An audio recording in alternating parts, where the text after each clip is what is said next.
નમો અરિહંતાણં નમો સિદ્ધાણં નમો આયર્યાણં નમો ઉજ્જયાણં નમો લોયે સૌસાહુનં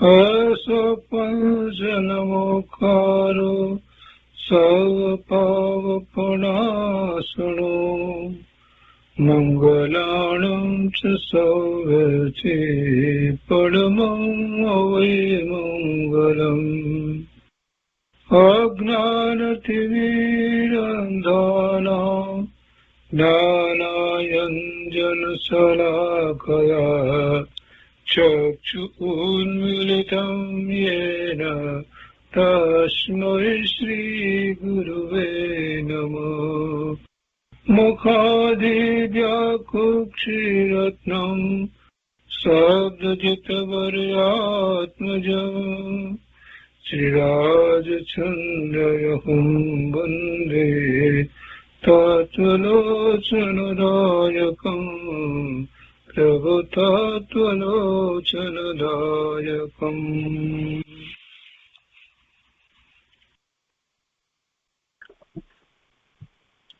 કૃપાળુદેવના વચનામૃતનો સ્વાધ્યાય. એમાં આપણે વર્ષ 24ના પત્રો કરી રહ્યા છીએ. 169નો પત્ર કર્યો. હવે આજે 170મો પત્ર લઈએ છીએ. મુંબઈ કારતક સુદ 14 સંવંત 1947. પરમ પૂજ્ય શ્રી, પછી નામ નથી લખ્યું, પરંતુ આ સૌભાગભાઈ પ્રત્યે પત્ર લખાયો છે. કૃપાળુદેવ લખે છે કે આજે આપનું પત્ર એક ભૂધર આપી ગયા.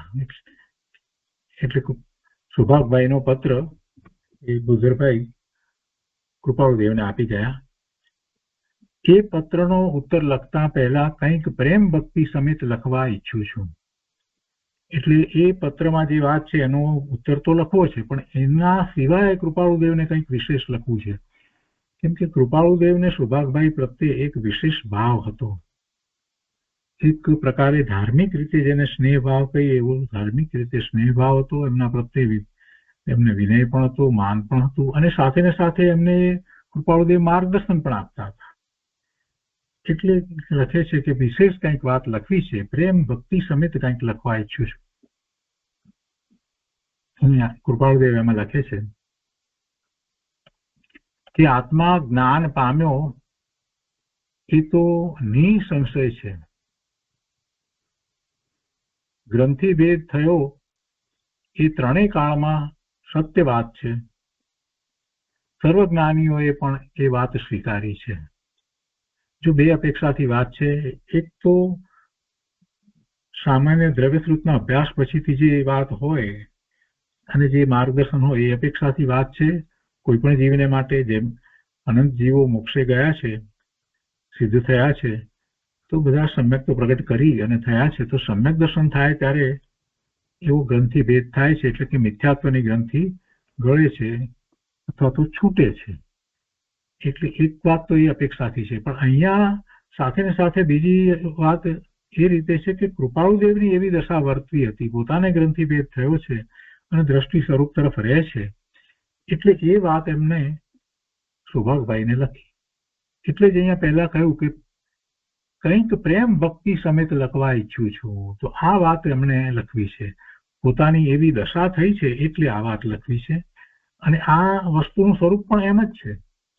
અને સર્વજ્ઞાનીઓએ, મહાપુરુષોએ એ જ વાત કરી છે. એ જ મુક્તિનો માર્ગ છે.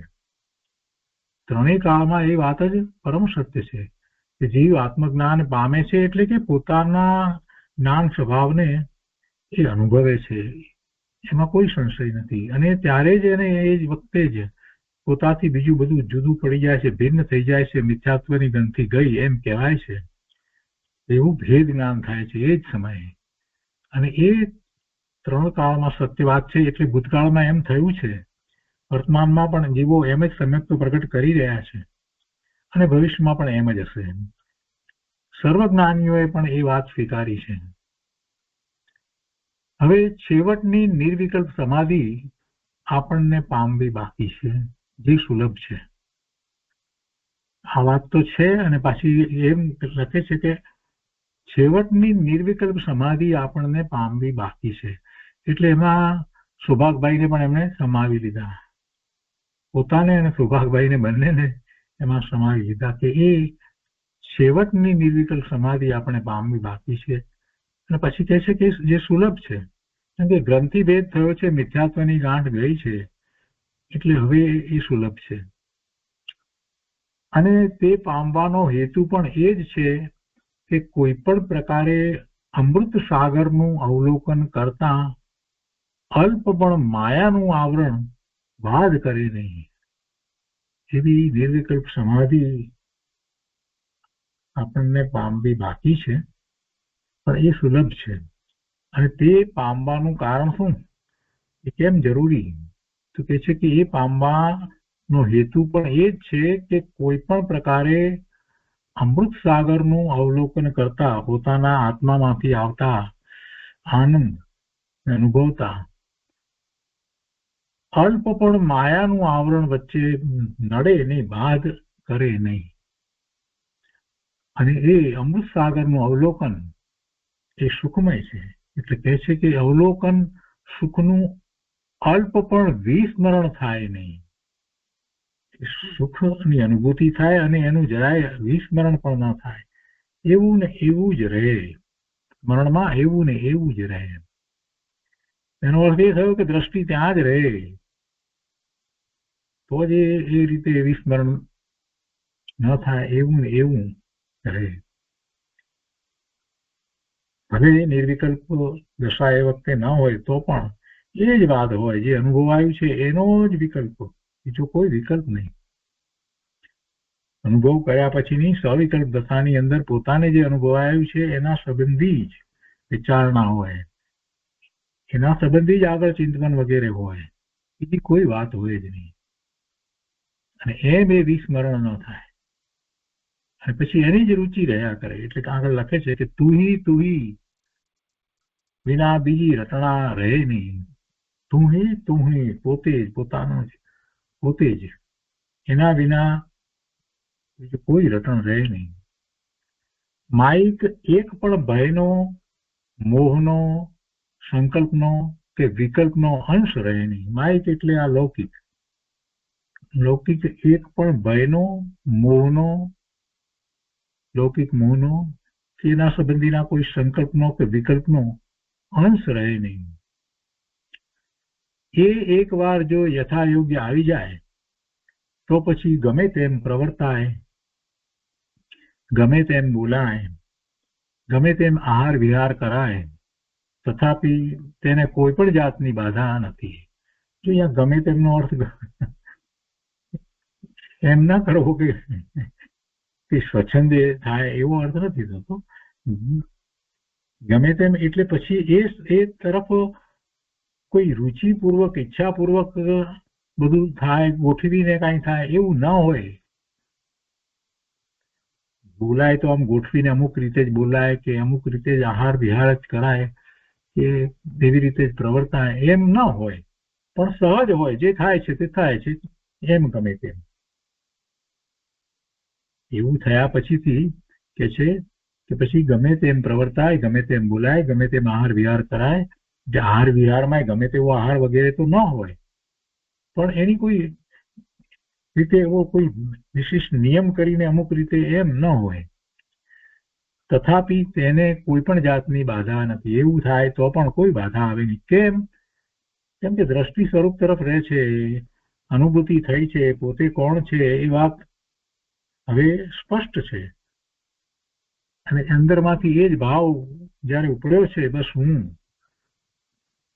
તો એ તુહી બસ તુહીનો જ ભાવ અંદરમાંથી ઉપડ્યો છે, અને ત્યાં જ દ્રષ્ટિ રહ્યા કરે છે. તો પછી બીજું બધું બહારમાં જે કંઈ પ્રવર્તન જે કંઈ થતું હોય એ પછી કોઈ નિયમબદ્ધ ન પણ થાય,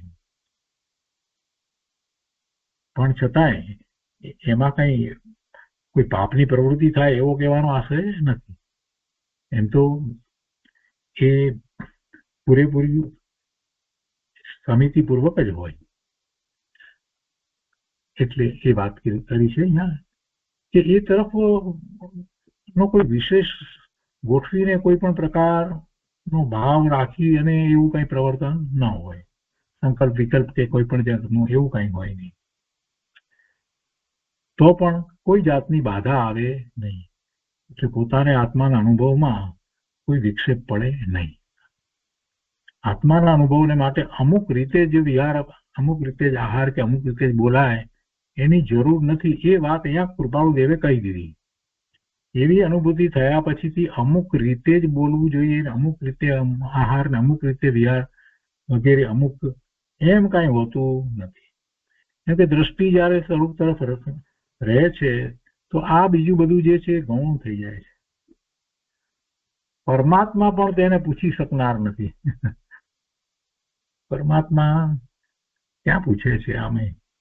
પણ એમાં કહેવાનો આશય એ છે કે પરમાત્મા ની દ્રષ્ટિમાં પણ આપણે પછી કોઈ રીતે દોષી ઠરતા નથી, કે દ્રષ્ટિ જ ત્યાં રહી છે. મિથ્યાત્વ ગયું છે, સમ્યક્ત્વ થયું છે, પોતે જે છે એનું ભાન સતત વર્તે છે અને જે અનુભૂતિ છે એનું સ્મરણ જતું નથી. અંદરમાંથી એવો જ ભાવ વારંવાર ઉઠ્યા કરે છે કે બસ પોતાનું સ્વરૂપ પોતે જ આ ભગવાન આત્મા એ તુહીનો ભાવ ચાલે છે. તો પછી બીજા બધા બાહ્યમાં કોઈ પણ જેને કોઈ રીતે પહેલા સહકારી કારણ કહેતા હતા એવા કોઈ પણ કારણ ન હોય તો પણ એ ફરીથી અનુભૂતિ થવામાં કોઈ વાંધો આવતો નથી અને એ પરમાત્માને પણ સ્વીકારે છે એમ કેવું છે. એટલે કહે છે કે પરમાત્મા પણ તેને પૂછી શકનાર નથી, તેનું કરેલું સર્વ સવળું છે, તેનું કરેલું સર્વ સવળું છે. એટલે મિથ્યા દ્રષ્ટિત્વ ગયું છે, મિથ્યાત્વ ગયું છે તો સમ્યક્ત્વ પ્રગટ થયા પછીથી એનું બધું જે છે એ બધું સવળું છે.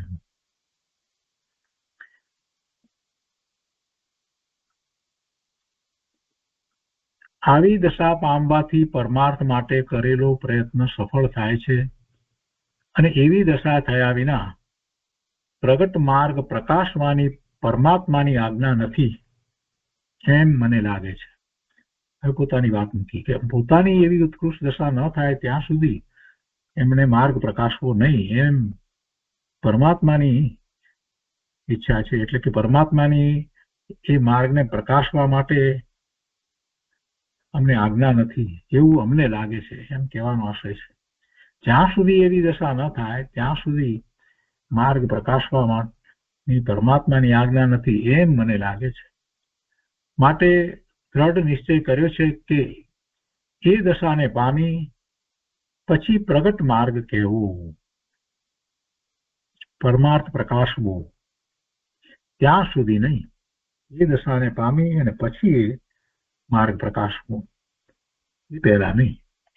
અને એ દશાને હવે કઈ જાજો વખત પણ નથી, એવી દશા હવે આવવાની જ છે. 15 અંશે તો પહોંચી જવાયું છે. અહીંયા 15 અંશે એટલે રૂપિયામાં 16 આના કહેતા હતા તો અહીંયા એવો અર્થ કરવાનો કે 15 આના તો પહોંચી જવાયું છે.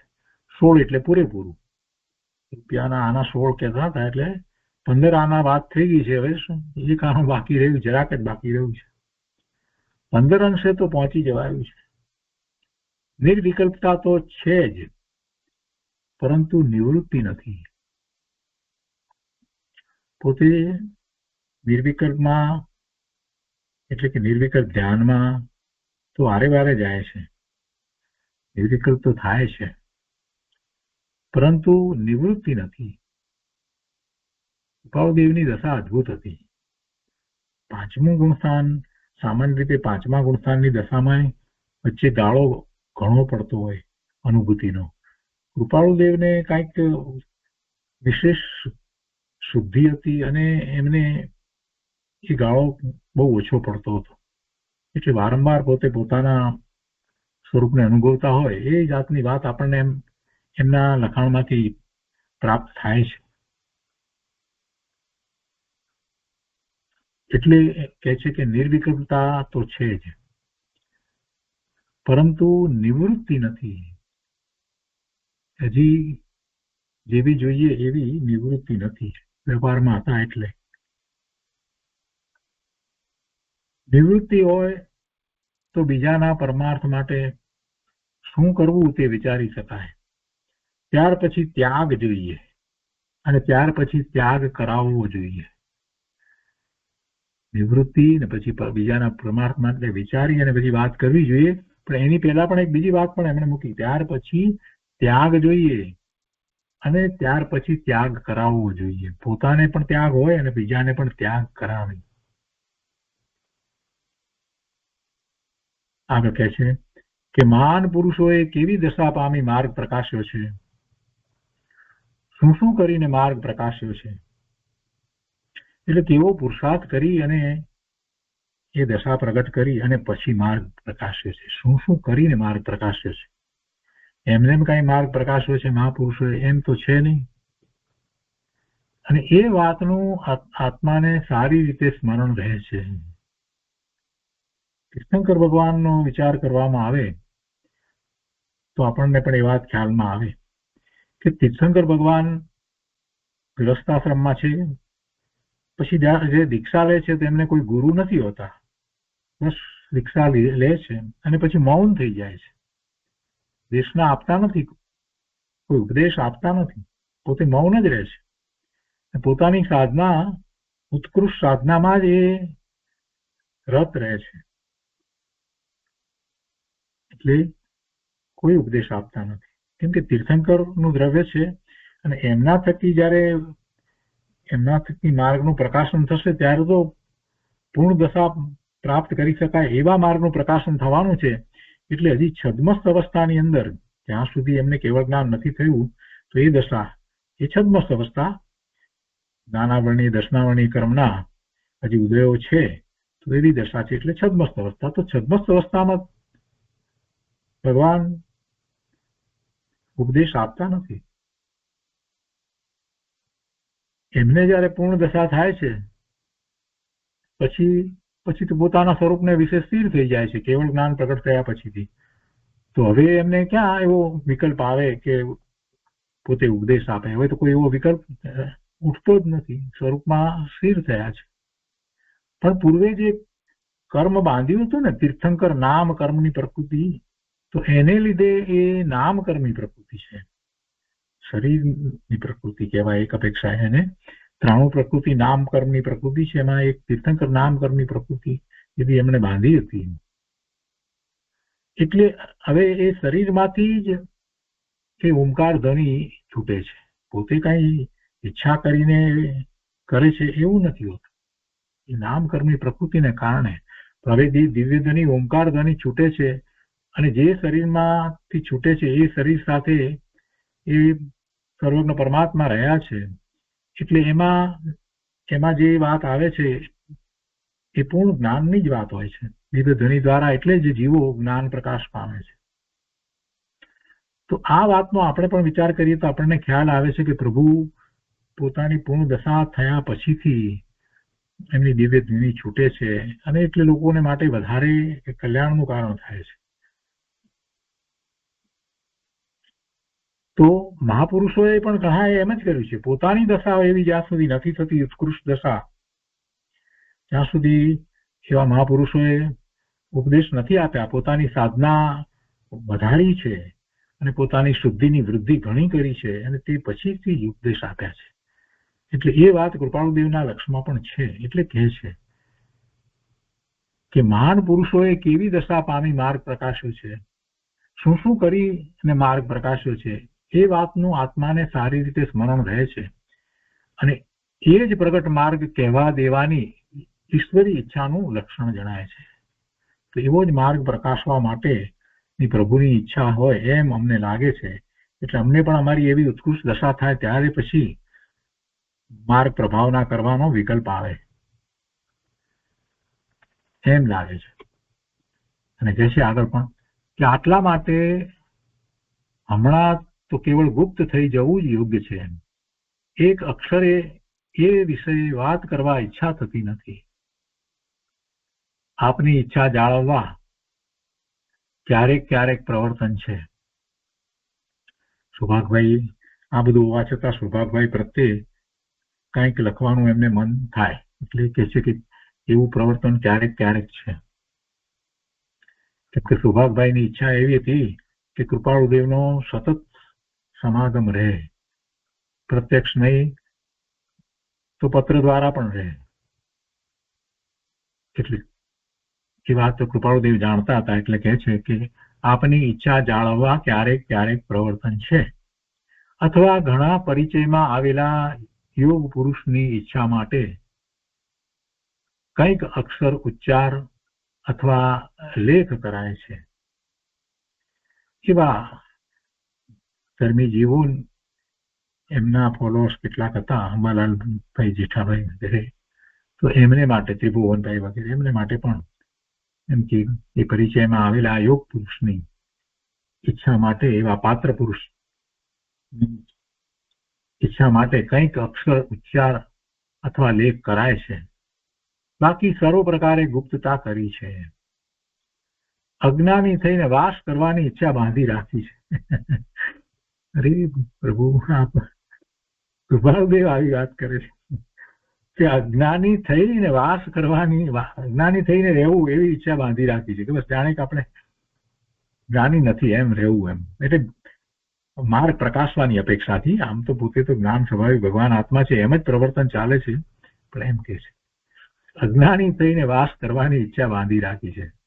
તે એવી કે અપૂર્વ કાળે જ્ઞાન પ્રકાશતા બાદ ના આવે. એટલે મૂળ તો પોતે જ્ઞાન સ્વભાવે જ રહે એમ, ત્યારે પછી જ્ઞાન પ્રકાશ કરવો છે ત્યારે કોઈ બાધા ના આવે એમ. અજ્ઞાની પણ અજ્ઞાની થવું છે એમ નથી, પણ એમ દેખાવ કે જાણે આપણે જ્ઞાની નથી, સામાન્ય બસ. કેટલાય લોકો એમને એ રીતે ઓળખતા નતા. એમને રાયચંદભાઈ વેપારી તરીકે જાણતા હતા, કવિ તરીકે જાણતા હતા. આવી એમની જે દશા હતી એને ઓળખવા વાળા બહુ ઓછા હતા. મહાત્મા ગાંધી એમને એ કવિ રાયચંદભાઈ તરીકે જ ઓળખતા હતા, પણ એક એવા કવિ અને એવા સજ્જન અને એવા પુરુષ કે જેમને આત્મા સંબંધી સાચું જ્ઞાન પ્રાપ્ત કર્યું હોય એવું અમને અંતરમાં ગાંધીજીને ભાવ હતો. પણ જે દશા કૃપાળુદેવની હતી એને તો કઈ જાણતા ન હતા. પણ એમનું માર્ગદર્શન પ્રાપ્ત થયા પછીથી, એટલે કે જયારે સાઉથ આફ્રિકામાં હતા ત્યાર પછીથી જે એમની માર્ગદર્શન કૃપાળુદેવ દ્વારા પ્રાપ્ત થયું, એ પછીથી એમના ભાવ ઘણા બદલાયા. પછી એમના પ્રત્યેનો થોડો વિશેષ અહોભાવ પણ એમને થયો. અહીંયા કહે છે કે અજ્ઞાની થઈને વાસ કરવાની ઈચ્છા બાંધી રાખી છે, અને તે એવી કે અપૂર્વ કાળે જ્ઞાન પ્રકાશતા બાદ ના આવે. આટલા કારણથી દીપચંદજી મહારાજ કે બીજા માટે કંઈ લખતો નથી. ગુણઠાણા ઇત્યાદિકનો ઉત્તર લખતો નથી. ગુણસ્થાન વગેરેના પ્રશ્નો જેમ એમના હશે કે દીપચંદજી મહારાજ શ્રીના કે બધાના, તો એ સંબંધી કૃપાળુદેવ લખતા નથી. હમણાં સૂત્રને અડતોય નથી, આગળ લખે છે. કેમ કે અંતરમાં અત્યારે તું ઉઠ્યું છે ને, બસ એક માત્ર એ જ રુચિ રહ્યા કરે છે ને, એટલે આ આગમ સૂત્રને અડતો નથી. સૂત્ર કહેતા આગમ અડતોય નથી. વ્યવહાર સાચવવા થોડા પુસ્તકોના પાના ફેરવું છું, બાકી બધું પથ્થર પર પાણીના ચિત્ર જેવું કરી મૂક્યું છે. વ્યવહાર સાચવવા થોડા પુસ્તકોના, એટલે એવી થોડા પુસ્તકો એટલે એમને તો બધા શાસ્ત્ર જેવા હોય, અને એ વખતે ક્યાં એ શાસ્ત્ર ગુજરાતીમાં ભાષાંતર થયેલા હતા. પણ કૃપાળુદેવને ક્યાં કોઈ ભાષા નડતી હતી. કોઈ પણ ભાષા હોય તો કૃપાળુદેવને તો એવો અંદરમાંથી જ એવી લબ્ધિ પ્રગતિ હતી કે એનો અર્થ કહી શકતા હતા. આડાઅવળા વાક્યો બીજી ભાષાના કરી અને મૂક્યા હોય કોઈ પણ એની ગાથા વગેરેના, તો પણ એ ગોઠવી દેતા હતા. એવો તો એમને એવી રીતે એમને લબ્ધિ પ્રાપ્ત થઈ હતી, એવો તો કોઈ પ્રશ્ન હતો નહીં. એટલે શાસ્ત્રના જ બધા શાસ્ત્રો, સંસ્કૃત અર્ધમાગધીમાં જે કંઈ હોય એના એ તો પાના ફેરવે છે એમ કહેવું છે. પણ કહે છે કે બાકી બધું પથ્થર પર પાણીના ચિત્ર જેવું કરી મૂક્યું છે. એટલે એની પછી કોઈ બીજી રીતે વિશેષતા એમ નહીં. પથ્થર ઉપર પાણીનું ચિત્ર દોરીએ તો કેટલો વખત રહે એમ. કેમ કે એ બધું અભ્યાસ કંઈક થોડો ઘણો કંઈ પણ જે અમુક જે કરતા હોય કરે જાય છે, પણ છતાંય દ્રષ્ટિ સ્વરૂપ તરફ જ રહ્યા કરે છે. એ અભ્યાસમાંથી કાંઈ બીજું વધારે વિશેષ લખાણ કરીને બીજા માટે મૂકવું કે કંઈક કરવું કે એનો વિસ્તાર કરી દેવો કે એવો કોઈ વિકલ્પ ઉઠતો નથી, એમ કહેવાનો આશય છે. એટલે બાકી બધું પથ્થર પર પાણીના ચિત્ર જેવું કરી મૂક્યું છે, એટલે કાંઈ નથી એમ.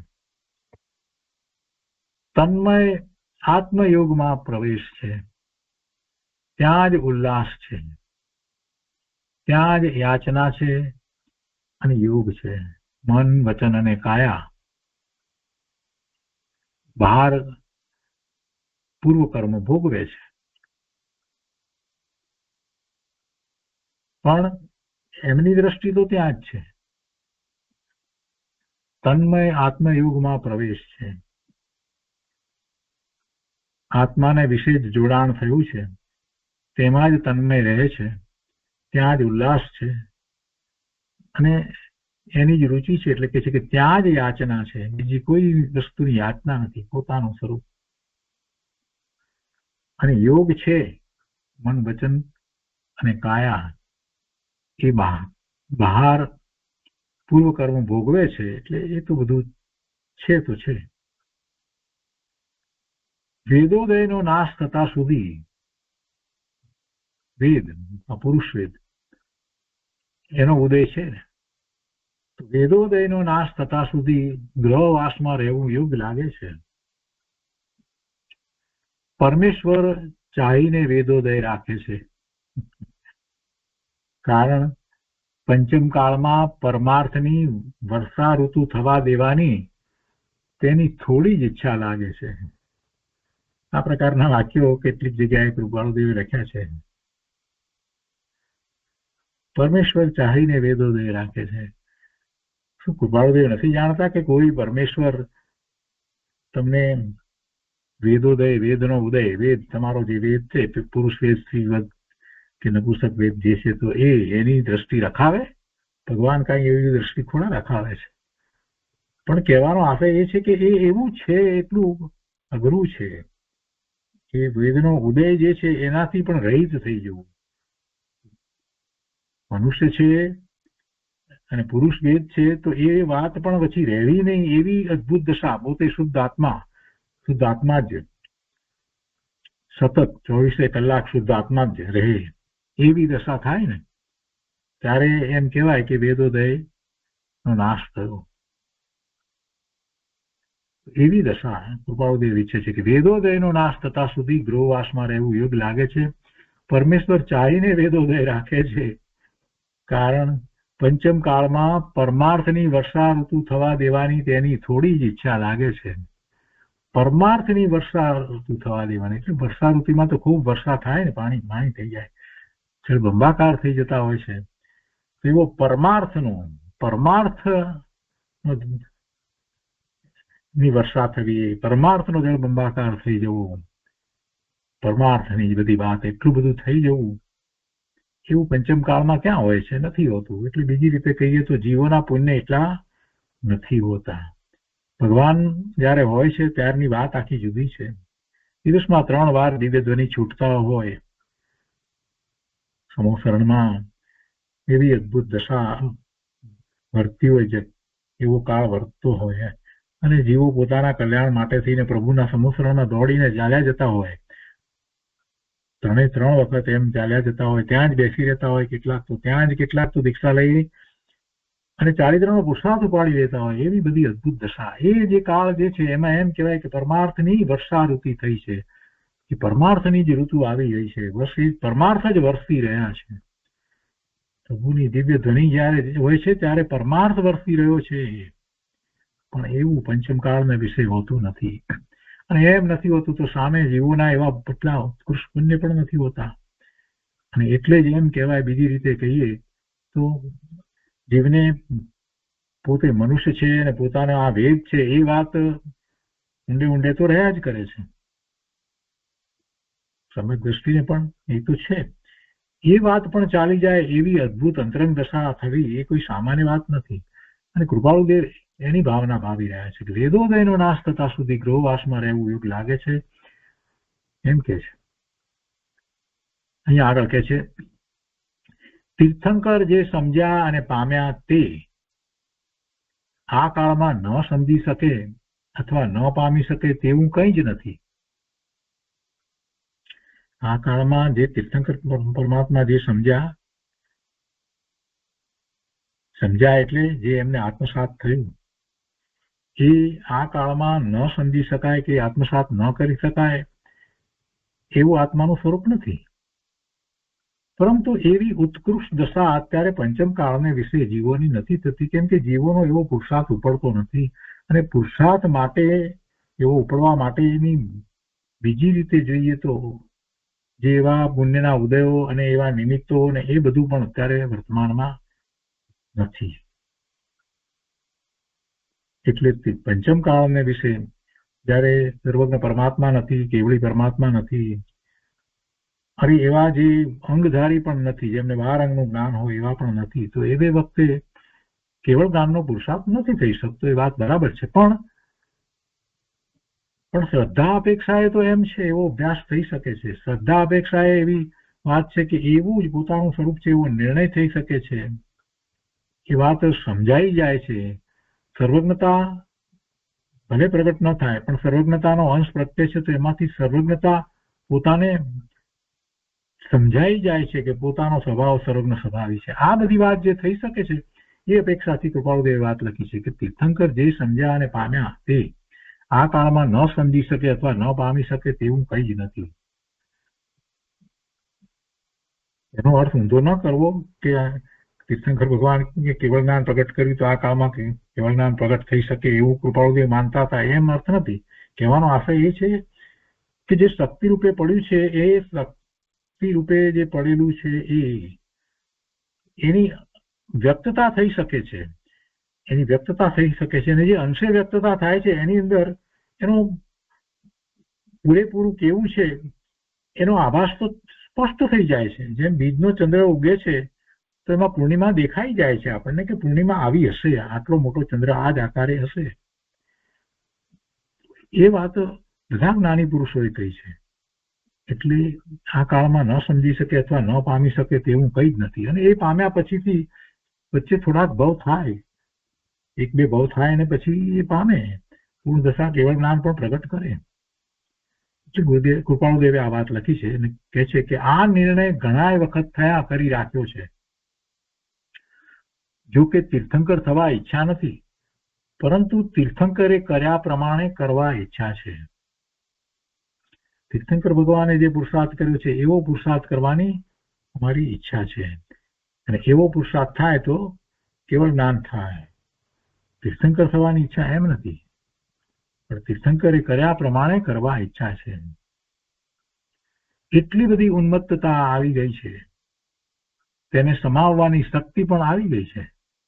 ઉન્મત્તતા આવી છે છતાં પછી એને સમાવવાની શક્તિ પણ સાથે ને સાથે છે, પણ ચાહીને સમાવવાની ઈચ્છા રાખી નથી. ચાહીને એને સમાવવાની ઈચ્છા પાછી નથી રાખી. એટલે જે રીતે પોતાની દશા જે રીતે થઈ રહી છે એ જ રીતે એ થાય છે. પણ એક વસ્તુનું એમણે ધ્યાન રાખ્યું છે કે હમણાં બહાર પડવું નથી અને એ માર્ગનું પ્રકાશન જાહેરમાં કોઈ રીતે કરવું નથી. હવે આગળ લખે છે કે આપને વિજ્ઞાપન છે કે વૃદ્ધમાંથી યુવાન થવું અને આ અલખ વાર્તાના અગ્રેસર થવું. આ અલખ વાર્તાના અગ્રેસર કોણ છે? કૃપાળુદેવ છે. આ વાર્તા એની આગળ અગ્રેસર થવું. એમ તમે અમારાથી પણ આગળ થાઓ, અમારે માટે પણ તમે અગ્રેસર હો, એવું આપને વિજ્ઞાપન છે કે વૃદ્ધમાંથી યુવાન થવું. કેમ કે યુવાન થાય એ જ આગળ જાય ને, વૃદ્ધ તો પાછળ પાછળ આવે, યુવાન હોય એ આગળ જાય. તો પોતે આ અલખની વાત, આ તત્વની વાત, આ પરમાર્થની વાત, આ પોતાને જે કરવું છે બધી વાતમાં પોતે અગ્રેસર છે. જીવોને જે કરવાનું છે, મુક્તિ પ્રાપ્ત કરવાની છે, એમાં પોતે અગ્રેસર છે. તો એનાથી પણ સૌભાગભાઈ આગળ વધી જાય. એમ એમ યુવાન થવાની વાત કરી છે. આ વિજ્ઞાપન છે, આપને વિજ્ઞાપન છે કે વૃદ્ધમાંથી યુવાન થવું અને આ અલગ વાર્તાના આગળ અગ્રેસર થવું. થોડું લખ્યું ઘણું કરી જાણશો. આગળ લખે છે કે ગુણથાણા એ સમજવા માટે કહેલા છે. ગુણસ્થાન એ સમજવા માટે કહેલા છે. વસ્તુ સ્વરૂપે એમ જ છે. ગુણસ્થાન એ સમજવા માટે છે. ગુણસ્થાન આપણને ક્યાં દેખાય છે? કોઈના ગુણસ્થાન કઈ દેખાય એવું તો હોતું નથી. સમજવા માટે છે. એ એમની અંતરંગ દશા જેમાં આ ગુણસ્થાન તો અંતરંગ છે ને. બાહ્ય દેહ દેખાય છે એ નથી હોતું. ગુણસ્થાન તો અંતરંગ વસ્તુ છે. મુનિ હોય, નગ્ન દિગંબર હોય તો કઈ સાતમું ગુણસ્થાન જ હોય એવો કોઈ નિયમ નથી. દીક્ષા પહેલા લઈ લીધી હોય, મિથ્યાત્વ હોય, દીક્ષા લઈ લીધી હોય અને પછી સમ્યક્ત્વ પ્રગટ કર્યું હોય તો ગુણસ્થાન ચોથું હોય. બાહ્યમાં ચોખ્ખું દ્રવ્યલિંગ હોય પણ ભાવલિંગ સાતમા જેવું ના હોય, પાંચમા જેવું પણ હોય અને સાતમા જેવું પણ હોય. તો એમનો પુરુષાર્થ ઉપર આધાર રાખે છે. એટલે આપણને કોઈનું ગુણસ્થાન કઈ થોડું દેખાય છે. પણ એ સમજવા માટે છે કે પોતાનો પુરુષાર્થ કેવી રીતે થઈ શકે છે. એ પુરુષાર્થ આખો એ દ્વારા આપણે સમજીએ છીએ. એ કોઈ વિષય ચર્ચાનો વિષય નથી. ગુણસ્થાન સંબંધી આપણે દ્રવ્ય સંગ્રહની અંદર ઘણો અભ્યાસ કર્યો છે. ઘણા દિવસો સુધી બધી વાત આપણે લીધી છે. તો એ ગુણસ્થાન છે એ સમજવા માટે કહેલા છે. ધર્મનું સાચું સ્વરૂપ સમજવા માટે, પુરુષાર્થનું સાચું સ્વરૂપ સમજવા માટે, જીવોની જેવી દશા થાય છે એ સમજવા માટે એ બધી વાત કહેવામાં આવી છે.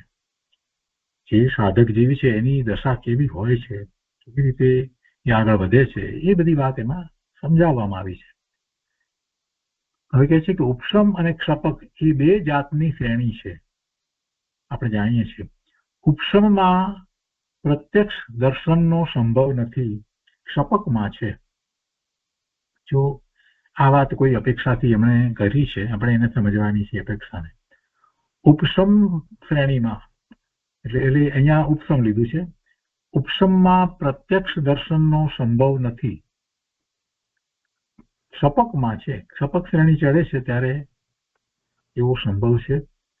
પ્રત્યક્ષ દર્શનનો સંભવ એક અર્થ એનો એવો થાય કે પ્રત્યક્ષ દર્શન ક્યારે થાય છે? કેવળ જ્ઞાન થાય છે તો ઉપશમ શ્રેણીની અંદર એ સંભવિત નથી. એમાં આગળ વધી અને કેવળ જ્ઞાન થવાનું નથી, કેમ કે 11 માંથી પછી આગળ જવાતું નથી. ક્ષપક શ્રેણીમાં એ સંભવ છે. ક્ષપક શ્રેણી વાળા તો 10મે થી 12મે જાય છે. પ્રત્યક્ષ દર્શનના સંભવને અભાવે 11મે થી જીવ પાછો વળે છે. જો પ્રત્યક્ષ દર્શનનો સંભવ હોત તો એને બીજું શુક્લ ધ્યાન 12મા ગુણસ્થાને પ્રગટ થાય અને પછી 13મા ગુણસ્થાને હરિયન પરમાત્મા થાય. પણ એમ નથી થતું. પ્રત્યક્ષ દર્શનના સંભવને એનો એવો સંભવ નથી. અભાવે 11મે થી જીવ પાછો વળે છે. એ ઉપશમ શ્રેણીની વાત અહીંયા કરી છે. તો ઉપશમ શ્રેણી બે પ્રકારે છે. એક આજ્ઞારૂપ, એક માર્ગ જાણ્યા વિના સ્વાભાવિક ઉપશમ થવારૂપ. ઉપશમ શ્રેણી બે પ્રકારે છે. એક આજ્ઞારૂપ છે અને એક માર્ગ જાણ્યા વિના સ્વાભાવિક ઉપશમ થવારૂપ. એમ ઉપશમ શ્રેણી બે પ્રકારે છે. જો અહીંયા માર્ગ જાણ્યા વિના એમ કહ્યું છે તો એનો અર્થ એવો નથી થતો કે મોક્ષ માર્ગનો કઈ પણ એને કઈ એનું જાણપણ કોઈ પણ રીતે કઈ ન હોય એવો અર્થ નથી થતો. પણ માર્ગની જે રીતે ગંભીરતા જે છે અને માર્ગમાં જે વિશિષ્ટ જે પુરુષાર્થ વગેરે જે છે અને વસ્તુ સ્વરૂપની એવી જે તત્વની એવી સમજ અને એ જ પ્રકારે અનુભૂતિમાં પણ એ સમજનું સમ્યકપણું થવું, આ બધી વાત જે છે એ અપેક્ષાથી એ કદાચ નથી થઈ, એવું જ્ઞાન નથી વર્તતું.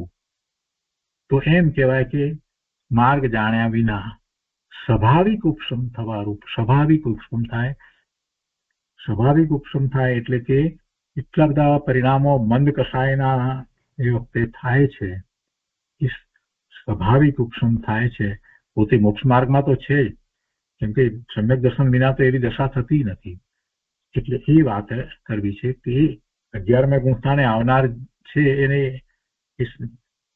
7મે આવ્યા વિના તો કઈ 11મે આવતા નથી. 7મેથી આગળ વધીને એ શ્રેણી ચડે છે ને, એટલે ઉપસમ શ્રેણી ચડે છે. એમાં બે રીત કઈ, એક આજ્ઞારૂપ અને એક માર્ગ જાણ્યા વિના સ્વાભાવિક ઉપસમ થવારૂપ.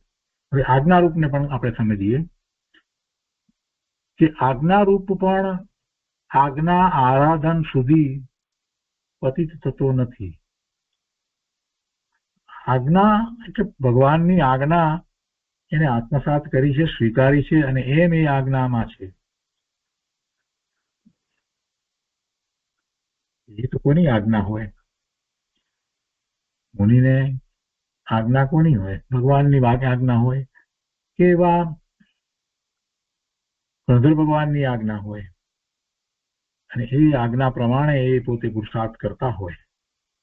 પણ હજી કાંઈક બાકી રહી ગયું હોય એટલે એ ક્ષપક શ્રેણી નથી ચડતા અને એને બદલે ઉપસમ શ્રેણી ચડે છે, તો એ આજ્ઞારૂપ કહેવાય. તો આજ્ઞારૂપ પણ આજ્ઞા આરાધન સુધી પતિત થતો નથી. એટલે એનો અર્થ એમ નથી થતો કે પછી આજ્ઞાનું આરાધન છોડી દે છે, એવો નથી થતો. પણ એમ આજ્ઞા આરાધન સુધી એટલે અમુક કાળ સુધી એ પતિત નથી થતો. એટલે શ્રેણી ચડી જાય છે, એટલે 11મે જાય છે. પણ પછી કહે છે કે પાછળનો ઠેઠ ગયા પછી માર્ગના અજાણપણાને લીધે પડે છે. એટલે હજી માર્ગનું કંઈક જાણપણું બાકી છે એવું કહેવાનો આશય થયો. હવે એ જાણપણું કઈ વિકલ્પાત્મક તો હોઈ શકે નહીં, એ અનુભવાત્મક જ હોવું જોઈએ. જાણપણું કંઈક બાકી છે એટલે એ અજાણપણું અહીંયા લીધું છે. તો કે પાછળનો ઠેઠ ગયા પછી માર્ગના અજાણપણાને લીધે પડે છે. અને એ માર્ગનું એ અજાણપણું કઈ અપેક્ષાએ હોય? વિકલ્પાત્મક તો હોય નહીં, કોઈ દ્રવ્ય સ્વરૂપના અભ્યાસ રૂપ પણ હોય નહીં. પણ હોય તો એ અનુભવની અપેક્ષાથી એવું હોય કે વિશેષ એવો ઊંડો એવો અનુભવ, ખૂબ ડેપ્થમાં આપણે જેને કહીએ એવો અનુભવ, અને ઘણો સમયનો એવો અનુભવ જે 7મા ગુણસ્થાનની દશાની અંદર જે થાય છે. આપણે કેટલીક વખત એને માટે એ શબ્દ પણ પ્રયોગ કરીએ છીએ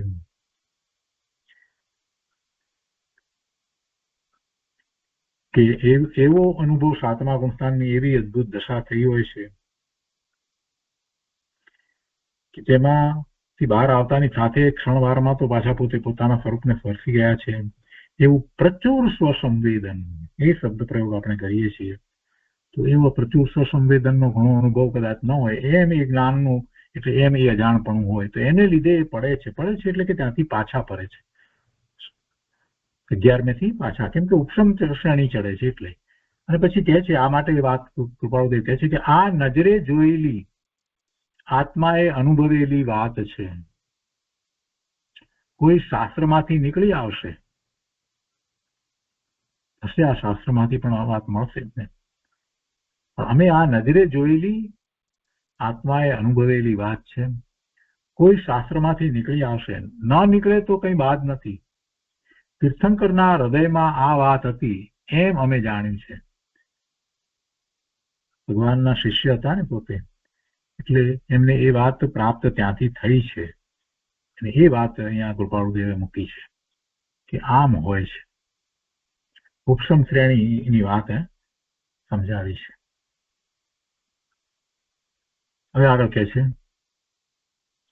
કે 10 પૂર્વધારી ઇત્યાદિકની આજ્ઞાનું આરાધન કરવાની મહાવીર દેવની શિક્ષા વિશે આપે જણાવ્યું તે ખરું છે. 10 પૂર્વધારી એટલે 10 પૂર્વનું જેને જ્ઞાન છે તે 10 પૂર્વધારી. 14 પૂર્વ છે ને, 11 અંગ પછી 12મું અંગ છે. 12મા અંગની અંદર પછી 14 પૂર્વ છે. એનો તો વળી ઘણો મોટો વિસ્તાર છે એ જ્ઞાનનો. તો 11 અંગનું જ્ઞાન હોય કે વિસ્તાર કોઈ પાર વિનાનો છે. અને 10 પૂર્વ એટલે એમાં 14 પૂર્વ, એમાં 14 પૂર્વમાંથી જેને 10 પૂર્વનું જ્ઞાન હોય તો એ 10 પૂર્વધારી કહેવાય. તો એને 10 પૂર્વધારી કહ્યું એટલે એને બાકી આગળના 11 અંગ હોય અને પછી 12મા અંગમાં 10 પૂર્વનું જ્ઞાન, એમ સમજવાનું. એકલા પૂર્વનું જ્ઞાન એમ નહીં, એવાને 10 પૂર્વધારી કહેવાય. તો કે 10 પૂર્વધારી ઇત્યાદિકની આજ્ઞાનું આરાધન કરવાની મહાવીર દેવની શિક્ષા વિશે આપે જણાવ્યું તે ખરું છે. એને તો ઘણું કહ્યું હતું. આ એક વાક્ય બહુ મહત્વનું છે. અડધું વાક્ય છે પણ બહુ મહત્વનું છે. એને તો ઘણું કહ્યું હતું. એને એટલે મહાવીર સ્વામી ભગવાને પોતે એમના શિષ્ય હતા. એટલે જે વાત જયારે આવે છે ત્યારે તો ક્યાંક એ પાછા એ સ્મૃતિમાં ચાલ્યા જતા હશે. જાતિ સ્મરણ જ્ઞાન તો હતું અને પોતે બોલ્યા પણ છે કે અમે પ્રભુની સાથે અહીંથી વિચર્યા છીએ પોઈડરના પહાડ ઉપર, જ્યાં અત્યારે જે શ્રીમદ રાજચંદ્ર આશ્રમ છે ને ત્યાં એ પથ્થર છે, ચપ્પટ પથ્થર છે. તો એ પથ્થર ઉપર બેસી અને મુનિઓને ઉપદેશ આપ્યો છે ત્યારે એ વાત કરી છે કે અમે પ્રભુની સાથે અહીંયાથી વિચર્યા હતા.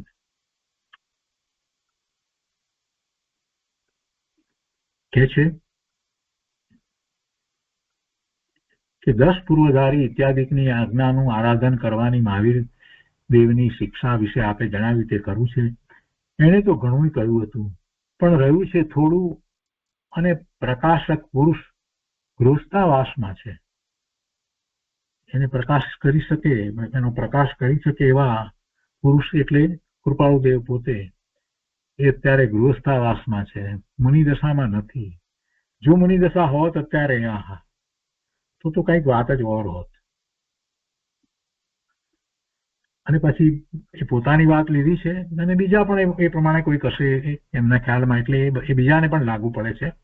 અને સાથે બીજાની પણ વાત કહે છે કે બાકીના ગુફામાં છે. એટલે કેટલાક એવા મુનિઓ છે કે જે બહાર આવતાય નથી, જંગલમાં ગુફામાં ક્યાંક છે. કોઈ જાણે છે પણ તેટલું યોગ બળ નથી. એટલું યોગ બળ એને પ્રકાશવાનું યોગ બળ નથી. પ્રકાશ કરવા માટે થઈ અને મન વાણી કાયાના યોગ એ એમાં નિમિત્ત કારણ થાય છે ને, એટલે એવું યોગ બળ નથી.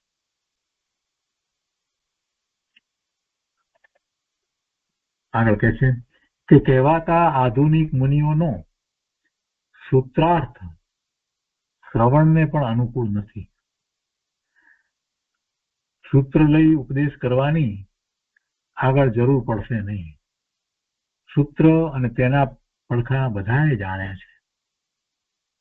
પહેલી વાત તો આધુનિક મુનિઓનો સૂત્રાર્થ, સૂત્રનો અર્થ એ સાંભળવો ગમે એમ નથી, એ શ્રવણને પણ અનુકૂળ નથી, એટલે બરાબર નથી કરતા એમ એનો અર્થ થયો. તો પછી એનો અર્થ કોણ કરશે? એ સૂત્રોનો અર્થ તો કૃપાળુદેવ પોતે કરશે. કહે છે કે સૂત્ર લઈ ઉપદેશ કરવાની આગળ જરૂર પડશે નહીં. સૂત્ર અને તેના પડખા બધાએ જાણ્યા છે, એટલે પોતાને તો બધા સ્પષ્ટ છે. એટલે સૂત્રને હાથમાં રાખી અને એનો એ પ્રમાણે ઉપદેશ કરવાની અમને જરૂર નહીં પડે. અમને તો અંતરમાં એ બધા સૂત્ર જાણે કે કંઠસ્થ છે, એનો ભાવ પણ અંદરમાં જ એવો જ પ્રગટ છે. એટલે જ્યારે એમનાથી જયારે પ્રકાશ થશે ત્યારે એ સૂત્રનું જ્ઞાન પણ એ પોતે આપશે. એમ કરી અને પછી પત્ર પૂરો કરે છે કે એ જ વિનંતી. વિનિત આજ્ઞાકિત રાયચંદ. વી એટલે વિનિત, આજ્ઞાકિત રાયચંદ.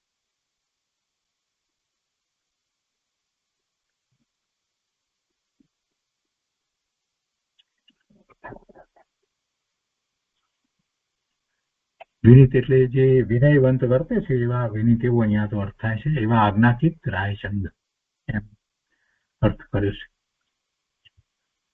તો એ રીતે આ 170મો પત્ર અહીંયા પૂરો થાય છે.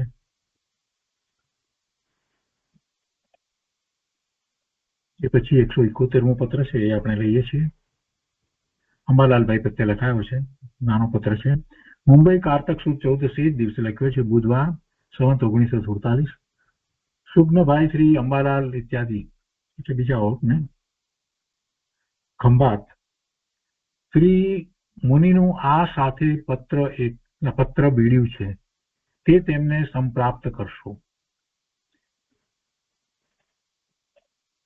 સાથેનો પત્ર નંબર 172 છે. એ પત્ર મુનિને ઉપર લખાયો છે ને એ મોકલ્યો છે.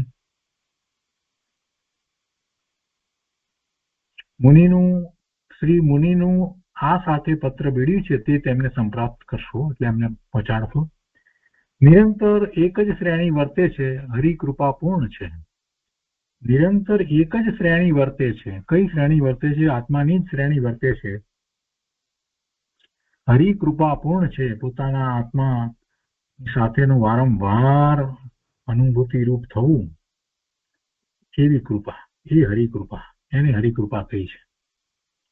બીજા હરિની કૃપા એવો અર્થ નથી. પોતાની દશા સંતોષજનક છે. સ્વરૂપને વિશે વારંવાર એકાગ્રતા થાય છે એવો એનામાંથી અર્થ આપણને પ્રાપ્ત થાય છે. ત્રિભુવને વર્ણવેલી એક પત્રની દશા સ્મરણમાં છે. ફરી ફરી એનો ઉત્તર મુનિના પત્રમાં જણાવ્યો છે તે જ આવે છે. એટલે એનો ઉત્તર અમારા અંતરમાં એ જ આવે છે જે અમે મુનિશ્રીને પત્રમાં જણાવ્યો છે. એ જ ફરી ફરીને એ જ વાત અમારા અંતરમાં તો આવે છે એ ઉત્તર તરીકે. પત્ર લખવાનો ઉદ્દેશ મારા પ્રત્યે ભાવ કરાવવા માટેનો છે એમ જે દિવસ જણાય તે દિવસથી માર્ગનો ક્રમ વિસર્યા એમ સમજી લેજો.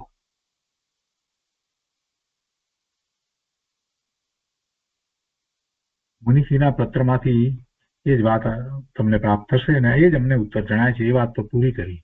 પણ પછી એક વાત લખી છે એ જરાક મહત્વની લખી છે કે કોઈને એમ હોય કે આપણે પત્ર લખીએ તો કૃપાળુદેવનું લક્ષ આપણા તરફ વળે. એટલે કે પત્ર લખવાનો ઉદ્દેશ મારા પ્રત્યે ભાવ કરાવવા માટેનો છે એમ જે દિવસ જણાય તે દિવસથી માર્ગનો ક્રમ વિસર્યા એમ સમજી લેજો. એવો લાગતો હોય તો સમજવાનું કે તમે માર્ગમાં નથી, માર્ગનો ક્રમ ભૂલ્યા છો. આ એક ભવિષ્યકાળે સ્મરણ કરવાનું કથન છે. એટલે ભવિષ્યમાં પણ એ વાતનો ખ્યાલમાં રાખવી.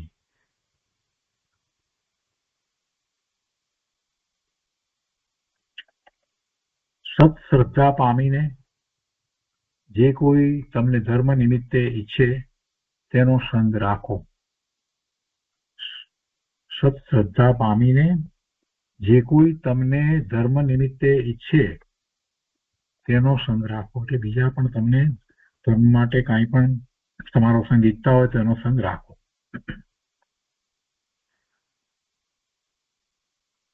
શ્રી રાયચંદના એવો એટલે અયોગ્ય.